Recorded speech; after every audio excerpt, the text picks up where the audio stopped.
राज्य सरकार का पक्ष रख रहे डीजीसी सिविल महेंद्र प्रसाद पांडे जी ने 2 पन्ने का एक पिटीशन लगाया है।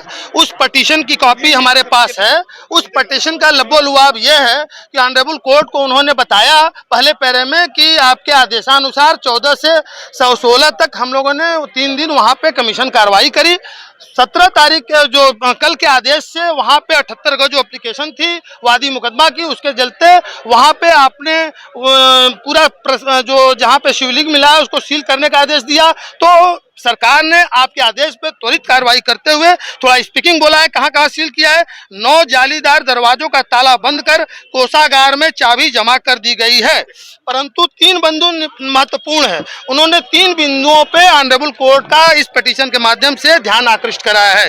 पहला ये कहा है कि ये जो तालाब है वो 3 फीट गहरा तालाब है, जिसमें पाइप व नल लगा है, जिसका प्रयोग नमाजी वजू करने के लिए करते हैं। इस परिसर सील के होने के दृष्टिगत वजू करने के लिए पाइपलाइन को सील क्षेत्र से बाहर शिफ्ट करना आवश्यक प्रतीत होता है।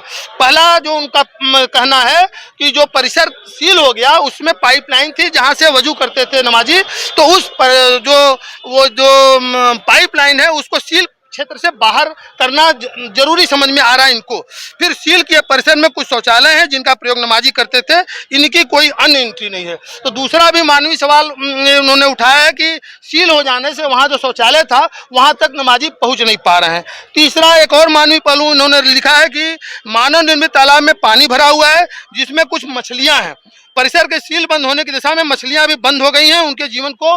तो पर्यावरण का एक इशू उठाया है कि मछलियां जो है एक लिविंग ऑर्गेनिज्म है और वो वहां पे मर रही हैं, तो उसके लिए भी कोई वैकल्पिक व्यवस्था करना उनको उचित प्रतीत हो रहा है। तो निकाल के दिया गया जी जी। अब ये इन्होंने जो एप्लीकेशन में लिखा है, अब ये डीजीसी साहब ही इस एप्लीकेशन लगाया, वो इसका बेहतर जवाब। अब उन्होंने जो प्रेयर किया है वो बड़ा महत्वपूर्ण है।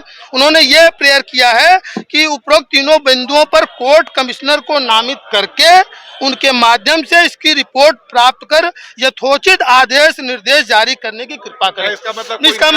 यस उन्होंने एक नया कोर्ट कमिश्नर नियुक्त करने की मांग की है। और जो सील हो जाने से ये जो 3 परेशानियां शासन को या मौके पे नमाजियों को जो हो रही है उसके निदान के लिए जब ये कमिश्नर जाएंगे और वहां देखेंगे कि नहीं नमाजियों को वास्तव में कष्ट हो रहा है। लेकिन ये बहुत ही महत्वपूर्ण सरकार का पक्ष है। डीजीसी सिविल जो होता है वो सरकार का जिला लेवल पे जो एपेक्स एडवोकेट की सीट होती है वो होते हैं, सरकार का पक्ष रखते हैं।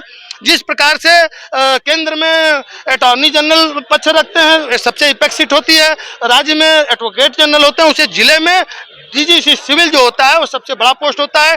डीजीसी सिविल का ये जो पिटीशन है ये मानवीय दृष्टि से है और ये बहुत ही महत्वपूर्ण है। इस पे हो सकता है यदि कोर्ट पॉजिटिव आदेश करेगी तो एक कोर्ट कमिश्नर जाएंगे और इन परेशानियों के मद्देनजर हो सकता है अपनी आख्या, यदि कोर्ट इसको एक्सेप्ट करती है तब, रिजेक्ट करती है नो जिला शासकीय अधिवक्ता ने मांग किया है कि इन 3 बिंदुओं के मद्देनजर कोर्ट कमिश्नर को नामित करें और उनसे आख्या मांगे। देन तब उस जी सर, मैं नित्यानंद राय एडवोकेट, पूर्व महामंत्री दी बनारस बार एसोसिएशन।